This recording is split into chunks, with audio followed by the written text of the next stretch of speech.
Hello friends, welcome back to another video of SRG tuition.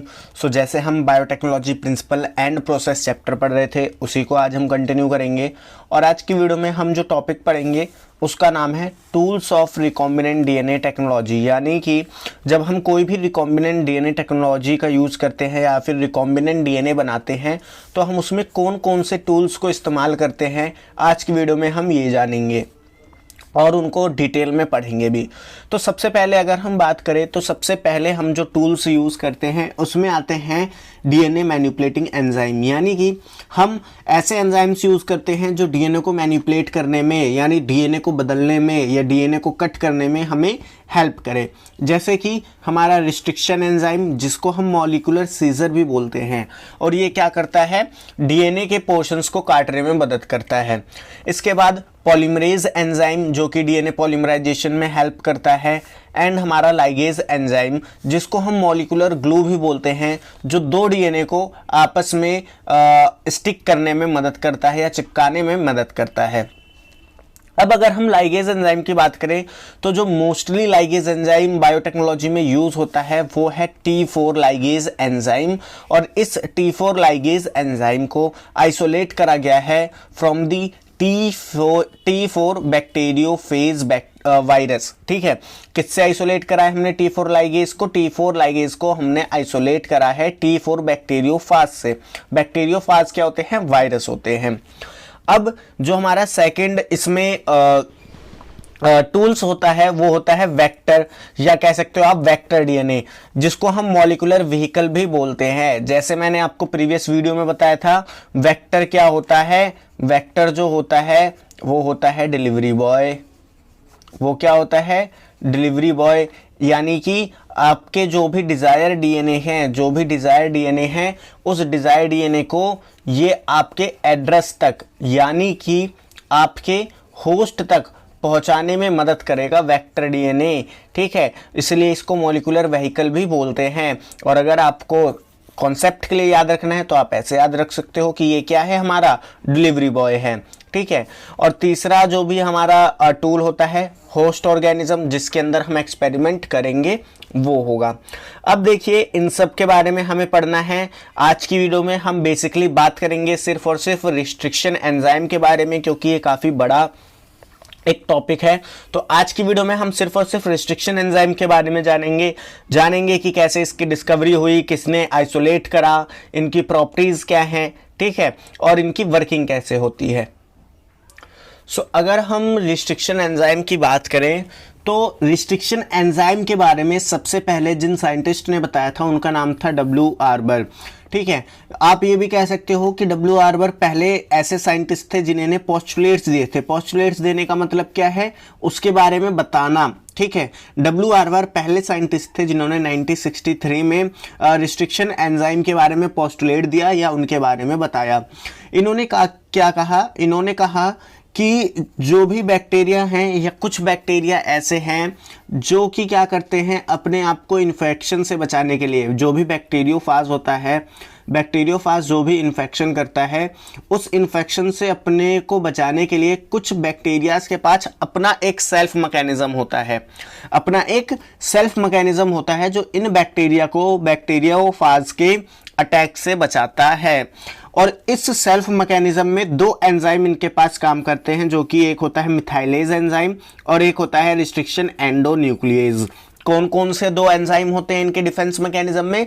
Methylase enzyme और restriction एंडोन्यूक्लियेज। Methylase enzyme क्या करता है?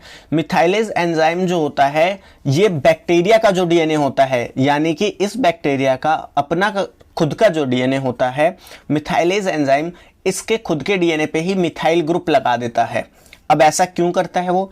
ऐसा इसलिए करता है ताकि जो रिस्ट्रिक्शन एंडोन्यूक्लियस एंजाइम है वो पहचान ले कि अपना डीएनए कौन सा है और बैक्टीरियोफाज का डीएनए कौन सा है।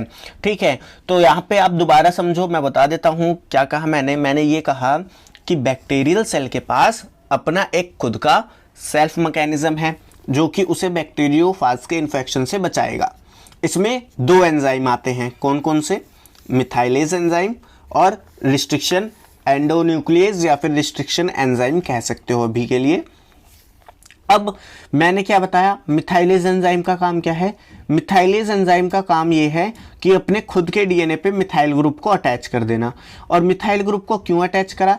मिथाइल ग्रुप को इसलिए अटैच करा ताकि जो रिस्ट्रिक्शन एंडोन्यूक्लियस है वो अपने डीएनए को पहचान ले और अपने डीएनए को ना काटे, अपने डीएनए को पहचान ले और अपने डीएनए को ना काटे।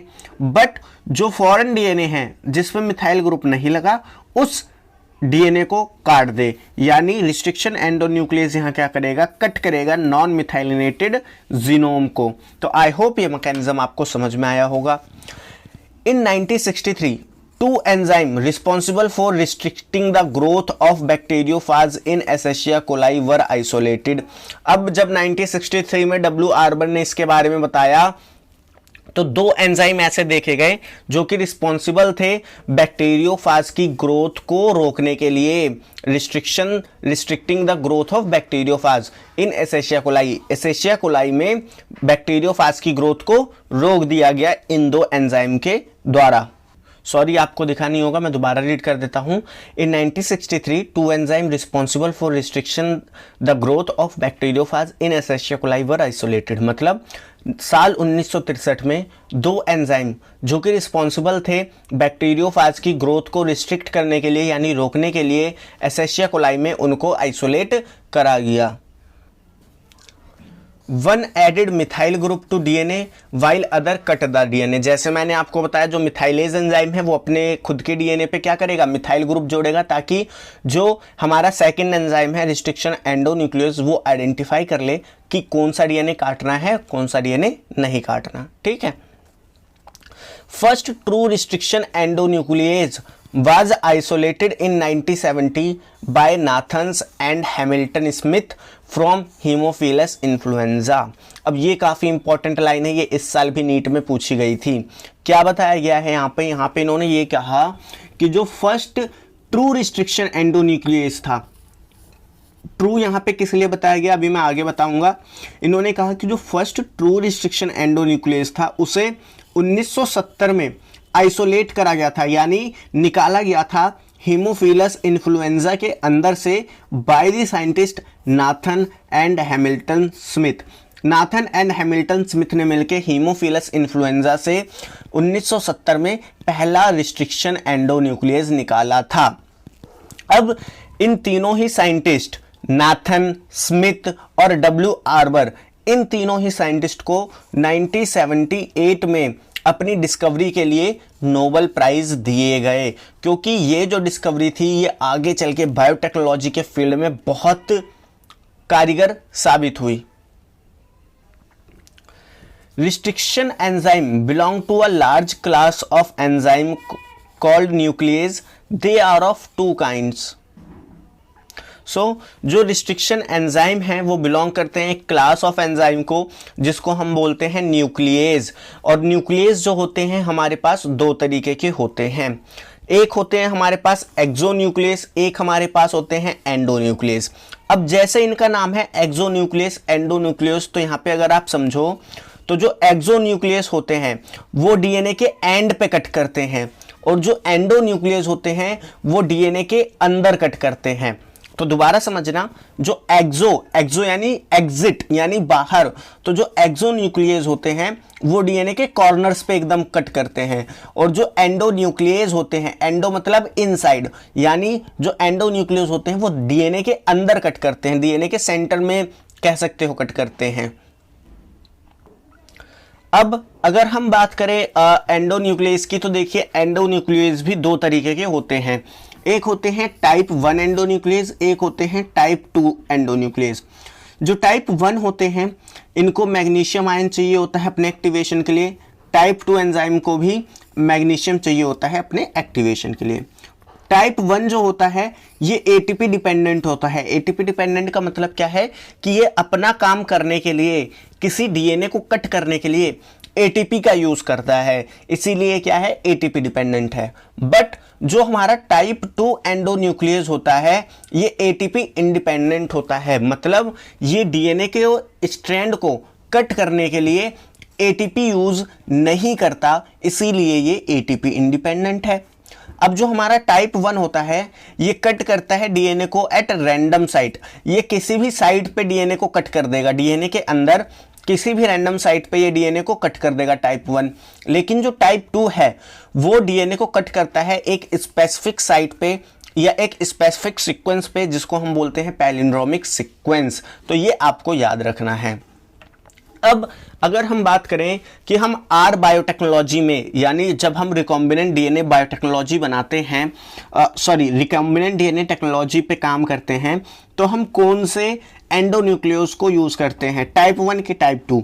तो हम जब भी आर डीएनए बनाएंगे, रिकॉम्बिनेंट डीएनए बनाएंगे, तो हम यूज करेंगे टाइप 2 एंडोन्यूक्लियस को। क्यों? क्योंकि पहली बात इसमें एटीपी की जरूरत नहीं पड़ेगी हमें, और दूसरी बात ये स्पेसिफिक साइट पे ही कट करेगा, इसलिए हम टाइप 2 को यूज करते हैं। तो ये याद रखना कि हम टाइप 2 को क्यों यूज करते हैं। अगर आपसे कोई पूछे कि बताओ हम रिकॉम्बिनेंट डीएनए टेक्नोलॉजी में टाइप 2 एंडोन्यूक्लियोस को ही क्यों यूज करते हैं, तो आप उसे बता देना। क्या बताओगे? कि पहला, वो एटीपी इंडिपेंडेंट होता है, यानी वो अपने काम करने के लिए एटीपी को यूज नहीं करता। दूसरा क्या बताओगे? दूसरा ये बता देना क्योंकि जो टाइप 2 होता है वो एक स्पेसिफिक साइट पे कट करता है, इसीलिए हम उसे यूज करते हैं आर बायोटेक्नोलॉजी में। ठीक है, चलिए आगे मूव करते हैं। अब अगर मैं बात करूं फर्स्ट रिस्ट्रिक्शन एंडोन्यूक्लियेज, फर्स्ट रिस्ट्रिक्शन एंडोन्यूक्लियेज जिसको आइसोलेट करा था नाथन एंड हैमिल्टन स्मिथ ने, उसका नाम था HIND2। क्या नाम था? HIND2। और ये एक टाइप 2 एंडोन्यूक्लियेज था। Whose functioning depend on specific DNA nucleotide sequence. और ये जो HIND2 था या टाइप 2 रिस्ट्रिक्शन एंडोन्यूक्लियस था, इसकी जो फंक्शनिंग थी वो डिपेंड करती थी एक स्पेसिफिक डीएनए न्यूक्लियोटाइड सीक्वेंस पे, यानी ये इसको एक पर्टिकुलर सीक्वेंस चाहिए होता था अपना काम करने के लिए, तभी वो डीएनए को कट करता था अगर वो स्पेसिफिक सीक्वेंस है। अगर वो स्पेसिफिक डीएनए सीक्वेंस नहीं है न्यूक्लियोटाइड्स का, तो वो एंजाइम्स को कट नहीं करता था। HIND2 always cut DNA molecules at a particular point. ये पॉइंट लिखा है मैंने, ठीक है, कुछ बच्चे कंफ्यूज हो जाते हैं जब मैं शॉर्ट फॉर्म लिखता हूं। By recognising a special sequence of 6 base pair, this specific base sequence is known as recognition sequence for HIND2। यहाँ पे क्या बताया गया है? यहाँ पे इसने ये बताया है कि जो HIND2 है वो हमेशा कट करता है डीएनए मॉलिक्यूल को एक पर्टिकुलर पॉइंट पे, अपना जो भी न्यूक्लियोटाइड का सीक्वेंस है उसको रिकॉग्नाइज करके। अब ये जो HIND2 है इसका जो सीक्वेंस है न्यूक्लियोटाइड का वो 6 बेस पेयर्स का है, जो कि है GTTAAC, यानी guanosine, thymine, thymine, adenine, adenine, cytosine. ठीक है, ये क्या है? HIND2 का एक अपना 6 बेस पेयर का स्पेशल सीक्वेंस है। जब HIND2 इस सीक्वेंस को देखेगा तभी वो डीएनए को कट करेगा। अगर मान लो ये सीक्वेंस डीएनए में नहीं है, तो जो हमारा HIND2 है वो डीएनए कट नहीं करेगा। ऐसा क्यों होगा? ऐसा इसलिए होगा क्योंकि हमारे पास जितने भी टाइप 2 रिस्ट्रिक्शन एंडोन्यूक्लियस हैं उन सब की एक अपनी प्रॉपर्टी है कि वो एक स्पेशल रिकॉग्नाइजेशन साइट पे ही कट करते हैं या एक स्पेशल स्पेसिफिक सीक्वेंस पे ही कट करते हैं। और HIND2 के लिए वो सीक्वेंस क्या है? GTTAAC। ठीक है, ये सीक्वेंस आपको याद रखना है क्योंकि ये एग्जाम्स में पूछे जाते हैं। और अभी जब मैं आपको नोमेनक्लेचर बताऊंगा तो वहां पे मैं कुछ और एंजाइम्स के भी आपको सीक्वेंस बताऊंगा जो आपको याद करने हैं। ठीक है, तो अभी आपको क्या याद करना है? अभी आपको याद करना है कि HIND2 का जो सीक्वेंस होता है, स्पेसिफिक सीक्वेंस होता है, वो 6 बेस पेयर का होता है, जो कि होता है GTTAAC। और ये जो कट लगाता है, यानी ये जो इस सीक्वेंस में कट लगाता है, वो एडेनिन और थाइमिन या थाइमिन और एडेनिन के बीच में कट लगाता है। यानी जो HIND2 है वो हमारा इस तरीके से इस सीक्वेंस को काटेगा और यहां से ये डीएनए और ये डीएनए अलग अलग हो जाएंगे।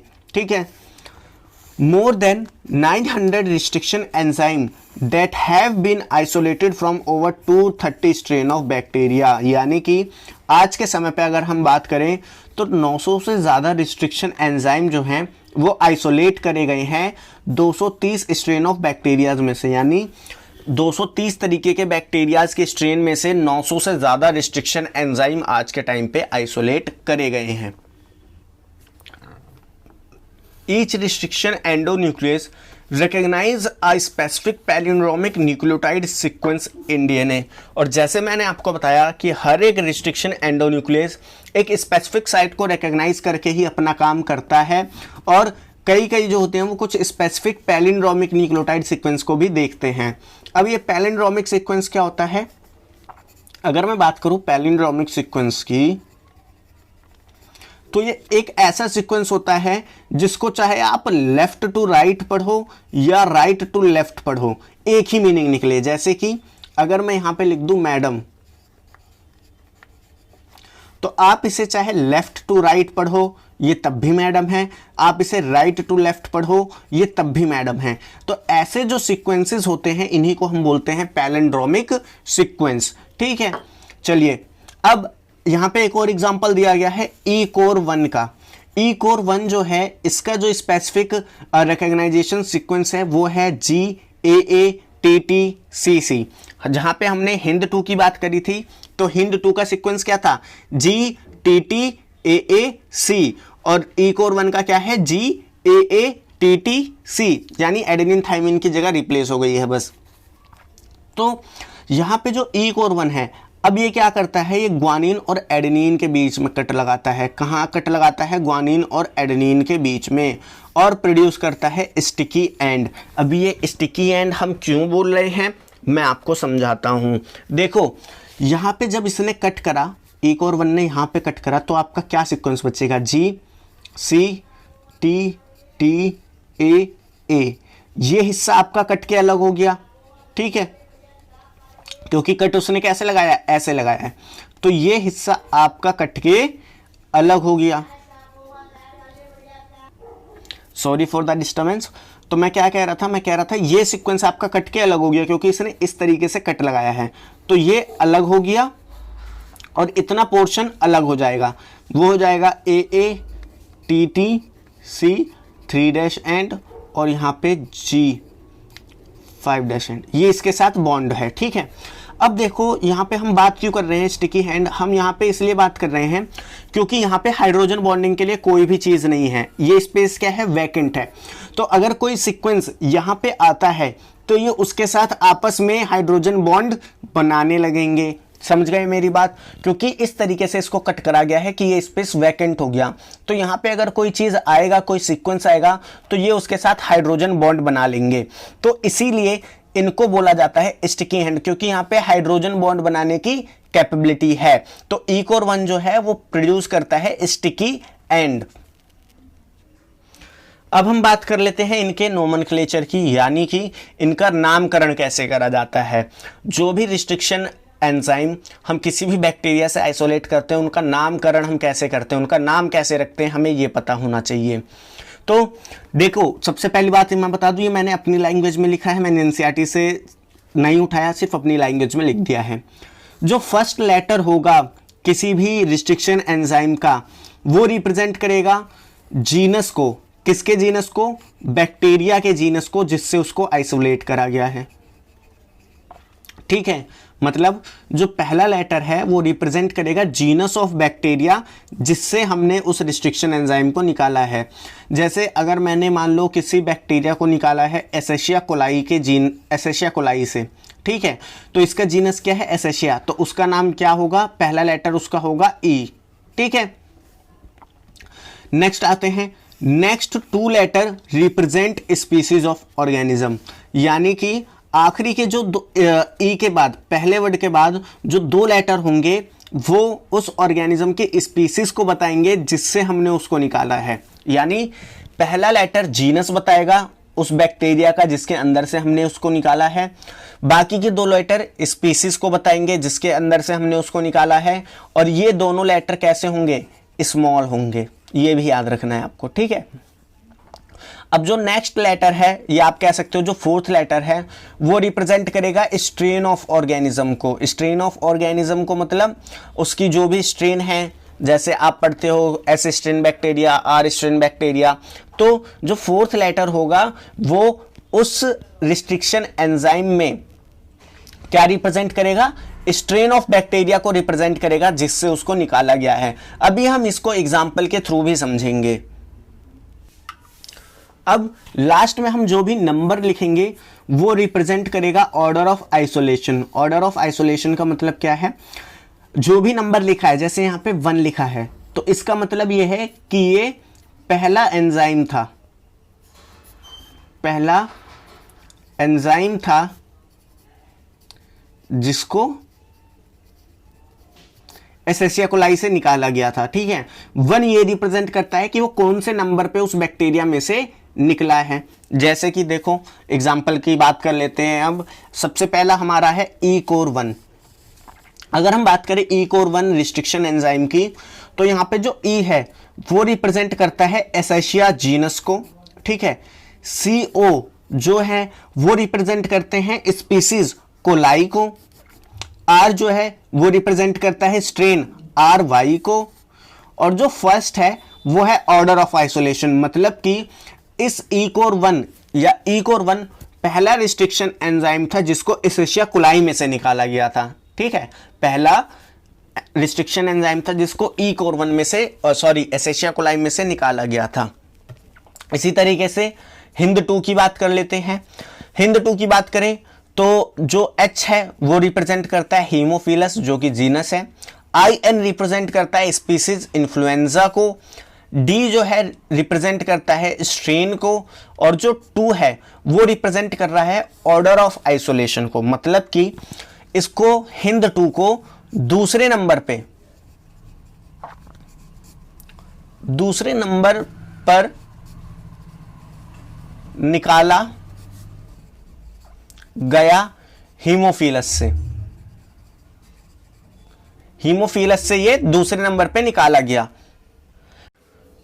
अब आप लोग ये सोच रहे होंगे कि अगर जो 2 है वो नंबर ऑफ आइसोलेशन को रिप्रेजेंट करता है, यानी जो हिंद 2 है वो हीमोफिलस इन्फ्लुएंजा से दूसरे नंबर पे निकला है, तो ये जो अभी हमने पढ़ा था फर्स्ट आइसोलेटेड कैसे हो गया, आइसोलेटेड रिस्ट्रिक्शन एंजाइम कैसे हो गया, ये आपके मन में डाउट आ रहा होगा। तो देखो, जब हमने पढ़ा था कि जो हिंद 2 है वो फर्स्ट आइसोलेटेड रिस्ट्रिक्शन एंजाइम है, तो हमने वहां पे एक पढ़ा था ट्रूली। अब ऐसा हमने क्यों लिखा था, ऐसा हमने इसलिए लिखा था कि सबसे पहले आइसोलेट तो हिंद 1 ही हुआ था, सबसे पहले आइसोलेट तो हिंद 1 ही हुआ था। बट जो हिंद 1 था वो टाइप 1 रिस्ट्रिक्शन एंडोन्यूक्लियस था, जिसकी वजह से हम इसको यूज नहीं करते रिकॉम्बिनेंट डीएनए टेक्नोलॉजी में, और किसको यूज करते हैं, हिंद 2 को। इसीलिए हिंद 2 को first truly isolated restriction endonuclease माना जाता है। ठीक है, चलिए आगे बात कर लेते हैं बाम H1 की। तो बाम H1 की अगर हम बात करें तो यहाँ पे जो B है वो रिप्रेजेंट करता है बैसिलस जीनस को। AM जो है वो रिप्रेजेंट करता है अमाइलोक्यूफेशियंस को। H जो है रिप्रेजेंट कर रहा है स्ट्रेन को। और I जो है वो इसका ऑर्डर ऑफ आइसोलेशन है। अगर मैं बात करूं इसके रिकॉग्नाइजेशन सीक्वेंस की, तो वो होता है GGATCC, और ये कट करता है GG के बीच में, यानी ये बाम H1 जो है ये भी कैसे एंड बनाता है, स्टिकी एंड्स बनाता है। वहीं अगर हम बात करें PST1 की, तो P यहाँ पे प्रोविडेंशिया है, ST स्टुआर्टी है, 1 क्या है, ऑर्डर ऑफ आइसोलेशन। इसका जो हमारा रिकॉग्नाइजेशन सीक्वेंस है वो है CTG-CAG। अगर मैं आपसे बात करूं कि आपको सारे याद रखने हैं, तो देखो अगर आप सारे याद रखते हो तो वेल एंड गुड, नहीं तो आपको ई कोर 1, हिंद 2 इन सब का तो सीक्वेंस याद रखना ही है, क्योंकि ये NCERT में भी दिया गया है और पेपर में काफ़ी बार पूछा जाता है। अच्छा, अगर मैं आपसे पूछ लूं कि कौन सा रिस्ट्रिक्शन एंजाइम ब्लंट एंड बनाता है, तो आप इसका आंसर दोगे हिंद 2। हिंद 2 जो होता है वो ब्लंट एंड बनाता है। अब हम बात करते हैं रिस्ट्रिक्शन एंडोन्यूक्लियस की वर्किंग की कि कैसे भाई ये वर्क करते हैं। Each restriction endonuclease function by respecting the length of a DNA sequence। हर एक रिस्ट्रिक्शन एंडोन्यूक्लियस सबसे पहले क्या करता है, डीएनए की लेंथ को देखता है और उसमें अपने स्पेसिफिक रिकॉग्नाइजेशन सीक्वेंस को ढूंढता है। Once its find its specific recognisation sequence, जब उसको अपना स्पेसिफिक रिकॉग्नाइजेशन सीक्वेंस मिल जाता है, it will bind to DNA. ये क्या करता है, डीएनए से बाइंड करता है और कट करता है दोनों स्ट्रैंड को, डबल हेलिक्स मॉडल के जो दोनों स्ट्रैंड होते हैं उनको कट करता है at specific point, specific points पे in their sugar phosphate backbone, इनकी शुगर फॉस्फेट बैकबोन में। ठीक है। E cor 1 produce sticky end जो मैं आपको बता चुका हूं, और हिंड 2 प्रोड्यूस करता है blunt end. For the formation of r DNA always same restriction enzyme use to cut vector DNA and desired DNA. अब ये काफी इंपॉर्टेंट बात है, यहां पे आपको बताया गया है कि अगर आपको कोई आर डीएनए बनाना है तो हमेशा हम क्या करते हैं, सेम रिस्ट्रिक्शन एंजाइम को यूज करते हैं वेक्टर डीएनए और डिजायर्ड डीएनए को काटने के लिए। वेक्टर डीएनए और डिजायर्ड डीएनए हमेशा सेम रिस्ट्रिक्शन एंजाइम के द्वारा ही काटे जाते हैं। अगर आप ऐसा नहीं करते तो अलग अलग एंड बनते हैं, जिसकी वजह से जो आर डीएनए है उसका फॉर्मेशन अच्छे से नहीं हो पाता। सो आई होप ये जो आज का लेक्चर है जिसमें हमने कंप्लीट रिस्ट्रिक्शन एंजाइम की प्रॉपर्टीज के बारे में जाना और कुछ एग्जांपल पढ़े, आपको अच्छे से समझ में आया होगा। मिलते हैं नेक्स्ट वीडियो में जिसमें हम क्लोनिंग वेक्टर्स के बारे में पढ़ेंगे।